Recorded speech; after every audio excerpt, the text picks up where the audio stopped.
ఇస్తున్నటువంటి నాయకుడు టైగర్ యోపన్న గారికి ప్రత్యేకమైనటువంటి కృతజ్ఞతలు వందనాలు.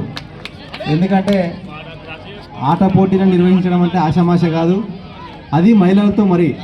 సో కాబట్టి ప్రతి సంవత్సరం కూడా చూస్తున్నాము అన్న టైగర్ యోపన్న చాలా కష్టతరంతో ఉన్నటువంటి ఆటలను కూడా మన ఐజ మండలంలో నిర్వహిస్తున్నాడు. కాబట్టి క్రీడాకారుల తరఫున వారికి ప్రత్యేకమైన కృతజ్ఞతలు.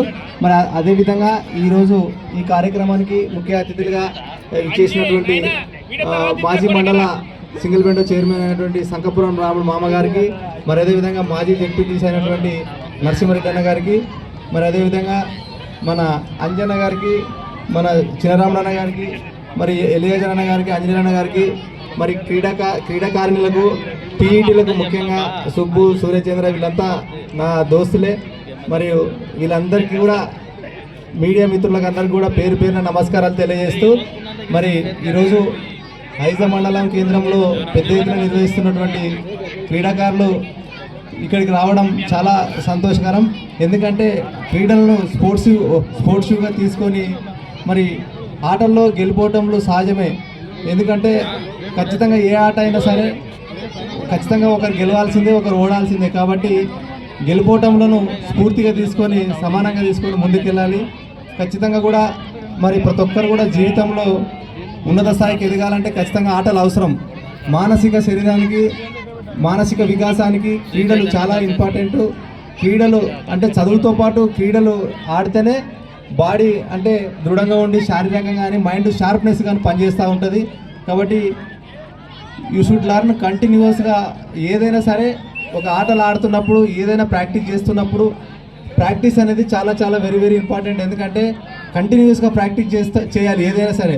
ఒక ఎగ్జాంపుల్గా చెప్తే చెట్టు అనేది ఒక చెట్టుని తీసుకుంటే ఆ చెట్టు కంటిన్యూస్గా నీరు తీసుకుంటుంటే మాత్రమే బ్రతకగలదు. ఎప్పుడైతే నీరు తీసుకోకుండా ఆపేస్తానో ఆ వృక్షం కూడా అంటే చనిపోయే ప్రమాదం ఉంటుంది. కాబట్టి అట్లనే ఆటలు కానీ చదువు కానీ కంటిన్యూస్గా కొనసాగిస్తే తప్ప మనం అనుకున్న లక్ష్యాన్ని సాధించలేము. ఖచ్చితంగా జీవితంలో ఏదైనా సరే ఒక గోల్ అంటూ ఉండాలి. ఒక గోల్తో ప్రయాణం చేస్తేనే మనం ఖచ్చితంగా జీవితంలో సక్సెస్ అవుతాం. ఖచ్చితంగా మనం ఎంచుకునే మార్గం మంచి మార్గమై ఉండాలి. మరి దాంతోపాటు ఉన్నత లక్ష్యాన్ని ఎదగాలంటే ఖచ్చితంగా కూడా ఒక ఉన్నతమైన లక్ష్యంతో వెళ్ళాలి. ఫర్ ఎగ్జాంపుల్ ఒక చిన్న ఎగ్జాంపుల్తో చెప్తా. ఫర్ ఎగ్జాంపుల్ ఒక రూమ్లో 10 కుందేలను బంధించి మీరు దాన్ని ఒక కుందేలు పట్టుకురాండి అంటే ఒక ఆయన పోతాడు. ఒక కుందేలు పట్టుకోవడానికి పోతే అది దొరకదు. మళ్ళీ రెండో దానికి పట్టుకుని పోతే అది దొరకదు. మూడో దానికి పట్టుకుని పోతే అది కూడా దొరకదు. ఆయన బయటకు వచ్చేసిన తర్వాత ఏ కుందేలు కూడా పట్టలేకపోతున్నాడు. అంటే దీంట్లో కారణం ఏంటంటే ఏదైనా సరే లక్ష్యం, ఒక టార్గెట్, ఒక choose the any one target. ఎప్పుడైతే ఒక టార్గెట్ను ఒకటే కుందేలు ఎంచుకుంటే ఖచ్చితంగా ఆ కుందేలు పట్టుకోవచ్చు. ఒక కుందేలనే లక్ష్యంతో ముందుకు వెళ్తేనే దాన్ని పట్టుకోవచ్చు. కాబట్టి అట్టనే లక్ష్యం కూడా